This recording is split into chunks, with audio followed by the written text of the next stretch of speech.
Hello student. हमने त्रिकोणमिति के परिचय में पार्ट 1, पार्ट 2 और पार्ट 3 की बात की। अब इसमें थोड़ा सा हल्का सा जो एंगल वाला है उस एंगल वाले को आज फाइनल कर देते हैं। आपका इसमें है पार्ट 4, यानी पार्ट 4 के अलावा जो पहला चैप्टर हम पढ़ेंगे त्रिकोणमिति का उसमें होगा इतने के लिए जो भी त्रिकोणमिति पार्ट 1, पार्ट 2, पार्ट 3, पार्ट 4 के लिए इतना ही रहेगा और इससे ज़्यादा सवाल पूछेगा नहीं। पहला काम, पहली सवाल चलते हैं एंगल वाला। जैसे मान लीजिए सपोज दैट करके दिया है कॉस सी बराबर 7/25 तो tan C cos C tan B इसके बाद sin बी cos ए का मान ज्ञात कीजिए। का मान ज्ञात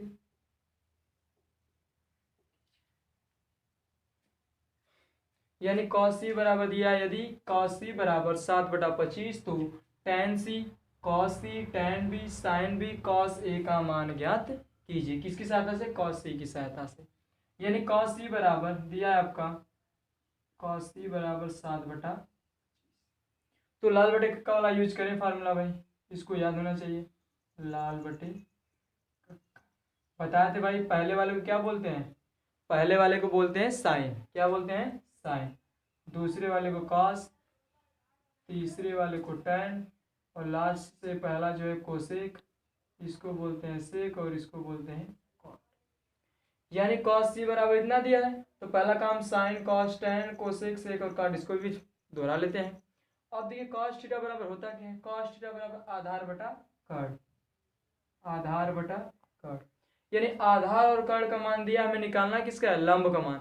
यदि लंब का मान निकाल लें तो tan सी cos सी, क्योंकि tan थीटा बराबर होता है लंब बटा आधार, यानी हमें लंब की जरूरत पड़ेगी।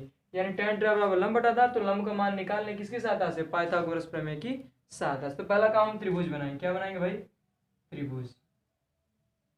अब देखिए cos सी दिया तो हम ABC आराम से मान सकते हैं। मान लेते हैं इसको A, B और C, ये आपका 90 डिग्री होता है। अब सवाल में आपका दिया cos सी एंगल से दिया है तो सी एंगल को पकड़ेंगे भाई। सी एंगल हम बोले कि जिस एंगल से बोलेगा उसके सामने वाली भुजा हमेशा लंब होती है। यानी cos सी तो इस एंगल से पूछा, इसके मतलब क्या है? इस वाले एंगल से वाली भुजा लंब हो जाएगी। जब ये लंब होगा तो आपका आधार ये हो जाएगा। बात क्लियर है? यानी इसके लिए लंब क्या होगा भाई? ये और आधार ये। तो cos थीटा बराबर होता है आधार बटा कर्ण। जब लंब ये हो गया तो आधार का मान 7 और कर्ण का मान 25। अब लगा दें पाइथागोरस प्रमेय। पाइथागोरस प्रमेय। पाइथागोरस प्रमेय कहता क्या भाई? पाइथागोरस प्रमेय कहता है कर्ण का स्क्वायर बराबर आधार का स्क्वायर प्लस लंब का स्क्वायर। यानी कर्ण किसके किसके बीच की दूरी? ए और सी के बीच की दूरी, यानी ए सी का स्क्वायर। अब बराबर क्या होता है? आधार का स्क्वायर। यानी थोड़ा ध्यान दीजिएगा, आधार कौन सा? ये लंब हो गया, आधार आपका ये है। आधार मतलब क्या हो जाएगा भाई? बी सी का स्क्वायर प्लस लंब का मतलब क्या होगा? ए बी का स्क्वायर। क्लियर? यानी ए सी को क्या बोलते हैं भाई? कर्ण, और बी सी को बोलते हैं आधार। इस वाले इसी एंगल के हिसाब से क्या बोलेंगे? आधार, और इस वाले को बोलेंगे लंब। यानी ए सी का मान दिया 25 तो 25 का वर्ग कर देंगे, बराबर बी सी का मान दिया 7 तो क्या कर देंगे भाई? 7 का वर्ग। और हमें क्या निकालना है? ए बी का मान निकालना है। तो जानते हैं 25 का वर्ग कितना होता है? 625 और 7 का वर्ग 49 प्लस ए बी का होल।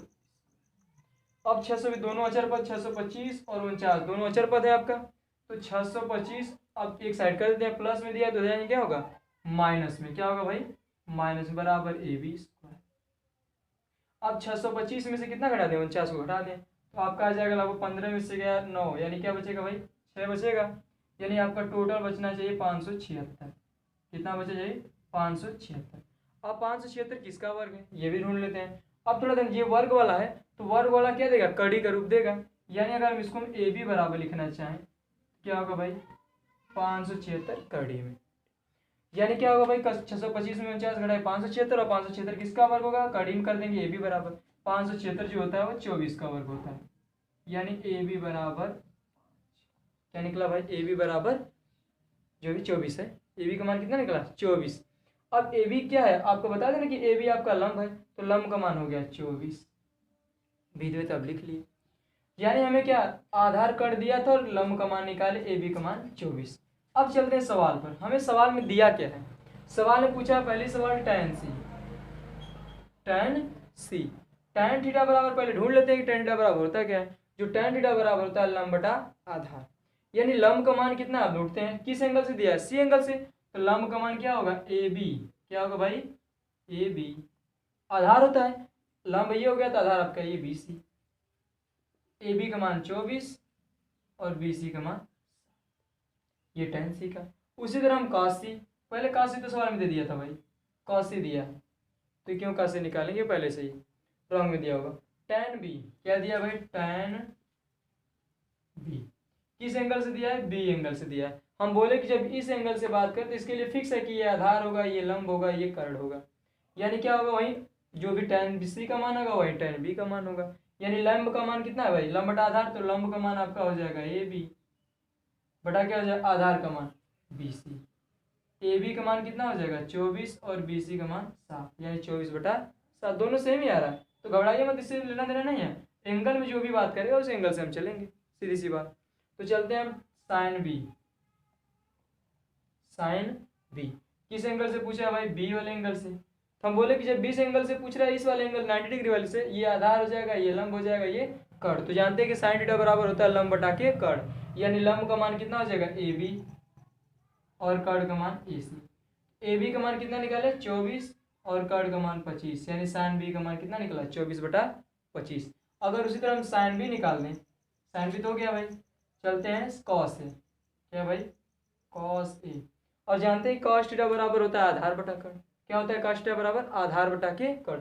किस एंगल से बात कर रहा है, ए एंगल से बात कर रहा है, किस एंगल से ए एंगल, ए एंगल को पकड़ेंगे भाई।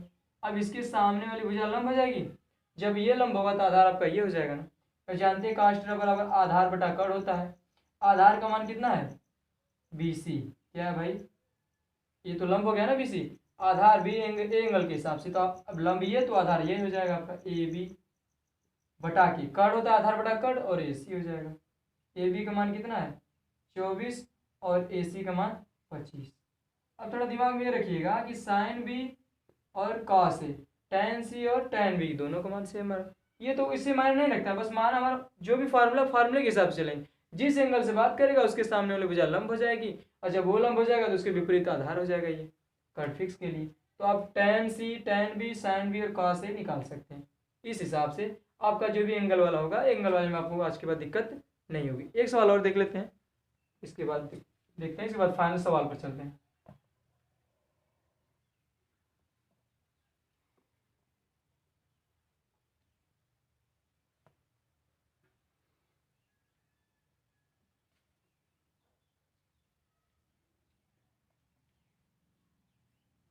अब दूसरी सवाल को देख लेते हैं, दूसरी सवाल क्या दिया है। अब दूसरी सवाल काट ए बराबर,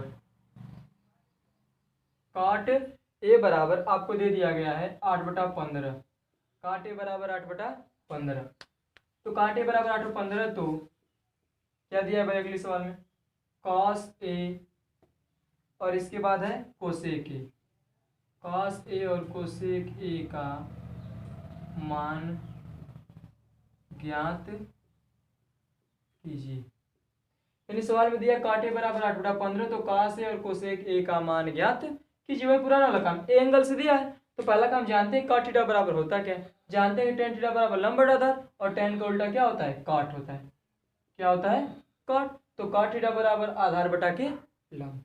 यानी फाइनली हम पहले फार्मूला यूज कर लें, कॉट ए बराबर 8/15, तो जानते हैं कॉट थीटा बराबर पहला काम क्या होता है, कॉट थीटा बराबर आपका होता है आधार बटा के लंब, तो पाइथागोरस प्रमेय यूज कर लेते हैं। इसको मान लें ए बी और सी, हाँ किसी को दिक्कत हो तो ए बी सी चेंज कर सकते हैं, इसको ए मान सकते हैं, इसको बी इसको सी, या फिर इसको मान सकते हैं ए बी और सी, ये आपके ऊपर निर्भर करता है। तो हम मान लेते हैं सपोज इसको ए, ये 90 डिग्री हो जाएगा। अब देखिए काट ए बराबर क्या होता है आधार बटा लंब, आधार बटा लंब, तो एंगल से बात कर रहा है तो एंगल से ये वाली भुजा लंब हो जाएगी, तो लंब ये हो जाएगी, तो आधार बटा क्या होता है लंब, आधार की अब लंब ये हो जाएगा, तो आधार का मान कितना हो जाएगा भाई, आधार का मान हो जाएगा 8 और लंब का मान 15। कितना हो जाएगा 15, क्योंकि जानते हैं cot थीटा बराबर आधार बटा के लंब। ये आधार बटा लंब बटे का ए और यल है। ए का मतलब आधार, यल का मतलब लंब। आधार बटे लंब, आधार का मान कितना, जब ये लंब हो जाएगी भुजा, बोलते हैं कि किसी एंगल से बोलेगा उसके सामने भुजा लंब होगी, तो लंब का मान कितना हो गया 15 और आधार का मान 8। तो कर्ण का मान निकाल लेते हैं पाइथागोरस प्रमेय यूज करके। पाइथागोरस प्रमेय, पाइथागोरस प्रमेय क्या कहता है भाई, कर्ण का स्क्वायर बराबर आधार का स्क्वायर प्लस लंब का स्क्वायर। अब आपके पास दिमाग में हो गया होगा कि पाइथागोरस प्रमेय होता है क्या। कर्ण क्या है भाई, AC, AC का वर्ग। आधार क्या होता है भाई, अब देखिए किस एंगल से बात कर रहा है, ए एंगल से बात करें तो आपका ये लंब हो गया, तो आधार आपका ये होगा। तो लंब का मान पहले आधार, आधार यानी आपका ये भी हो जाएगा, प्लस लंब का स्क्वायर मतलब BC। अब देखिए कर्ण है आपका, कर्ण का स्क्वायर बराबर क्या है, आधार का स्क्वायर प्लस लंब का स्क्वायर। अब देखिए AC का मान कितना हमें निकालना है, AC का मान, चलते हैं इसको AC लिख रख लेते हैं। AB का मान कितना है, AB का स्क्वायर, AB का मतलब 8 का स्क्वायर, BC का मतलब कितना है 15, तो 15 का स्क्वायर। अब 8 का वर्ग होता है 64 और 15 का वर्ग कितना होता है 200, लगभग 25 के आसपास आएगा। 15 75 7, 15 का 15 7 22, यानी 225, और 225 में 64 जोड़ लेते हैं, कितना आ जाएगा भाई 5 4 9, इसके बाद 6 2 8 और 289, यही लगभग आएगा 5 4 9 6 2 8 289। अब देखिए AC बाई स्क्वायर बराबर दिया 289 और 289 लगभग 17 का वर्ग होना चाहिए। AC बराबर कड़ी में 289, तो किसका वर्ग हो सकता है 17 का वर्ग। AC बराबर कितना हो गया भाई, AC बराबर 17, AC बराबर 17, तो रख लेते हैं AC बराबर 17। यानी हमें किसका मान, कर्ण का मान निकल गया और आधार और लंब का मान दिया था। तो सवाल में पूछा क्या है, सवाल में हमें पूछा है कि cos A का मान ज्ञात कीजिए। cos A, जानते हैं cos थीटा बराबर आधार बटा कर्ण होता है, तो आधार बटा कर्ण होता है तो किस एंगल से बात कर रहा है, ए एंगल से बात कर रहा है, तो ये वाली भुजा लंब हो गई भाई। जब ये लंब हो गया तो आधार का मान ये होगा कि नहीं होगा, यानी आधार बटा कर्ण यानी AB बटा के AC, और AB का मान कितना है 8 और AC का मान 17। उसी तरह हम कोसेक का निकालना चाहिए, किसका, कोसेक A। ये भी ए एंगल से बात करें तो जानते हैं पहला काम कि कोसेक थीटा बराबर होता है क्या, जानते हैं कि साइन थीटा बराबर होता है लंब बटा कर्ण, और कोसेक थीटा बराबर क्या हो जाएगा कर्ण बटा के लंब, क्योंकि साइन का उल्टा क्या होता है कोसेक होता है। यानी इसको हम क्या लिख सकते हैं कर्ण बटा के लंब। कर्ण का मान अब ए एंगल से बोला है तो कर्ण तो ये फिक्स है, यही रहेगा AC। अब लंब ए एंगल से बात करते हैं, इसके सामने भुजा लंब हो गई, यानी AC बटा के BC, और AC का मान कितना है 17 और BC का मतलब कितना है भाई 15, तो आपका निकल गया। यानी कोसेक ए और cos A का मान निकालें, किसकी सहायता से भाई cot A की सहायता से। तो एंगल वाले जो भी किसी भी एंगल से पूछेगा, जब पहला काम हम क्या करेंगे भाई, जो भी एंगल दिया उसको एंगल के देखेंगे और उसके सामने वाले त्रिभुज एक बनाएंगे समकोण त्रिभुज। कौन सा त्रिभुज, समकोण त्रिभुज। और हमेशा जिस एंगल से पूछेगा उसके सामने वाली भुजा हमेशा लंब होती। ये नियम यदि पकड़ कर रखेंगे तो आपको दिक्कत नहीं होगी। एंगल वाले कोई भी सवाल पूछे, साइन से कॉस से टेन से जो भी पूछेगा वो फाइनल हो जाएगा। तो कल से हम आपके लिए सवाल लेकर आएंगे चैप्टर से, और हमारे जो इस मतलब जो भी है इस चैनल पर आपको किताब जो भी है मैथ का, वो धर्मेंद्र बिश्नोई से सवाल हल किया जाएगा। धर्मेंद्र बिश्नोई विद्या, जिसका नाम आप लोग बखूबी जानते होंगे। तो कल से हम बात करेंगे धर्मेंद्र बिश्नोई। क्या है भाई, धर्मेंद्र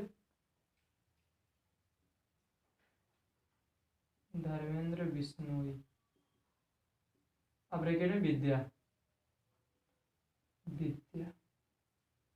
यानी आप जो भी नियम था परिचय था पार्ट 1 पार्ट 2 पार्ट 3 जाकर देख लीजिएगा, और आपको पार्ट 3 पार्ट 2 और पार्ट 1 आपको डिस्क्रिप्शन के लिंक में दे दी जाएगा डिस्क्रिप्शन में। और आपको जो भी किताब से सवाल हल होगी वो विद्या से होगी, तो जिसके पास किताब ना हो वो धर्मेंद्र बिश्नोई विद्या का खरीद ले, क्योंकि लगभग एवरेज माने तो लगभग इसी किताब से लगभग पूछता है। 100% तो नहीं बोल सकते, लेकिन एवरेज में बोलना चाहें तो आपको विद्या से ही पूछता है। तो कल से हम बात करेंगे धर्मेंद्र बिश्नोई, जो भी चैप्टर होगा त्रिकोणमिति का वो पहले चैप्टर से, त्रिकोणमिति के पहले चैप्टर से बात करेंगे एकदम सीरियल वाइज। जो भी दिक्कत होगी कमेंट करके जरूर बताइएगा। आज के लिए बस इतना, धन्यवाद।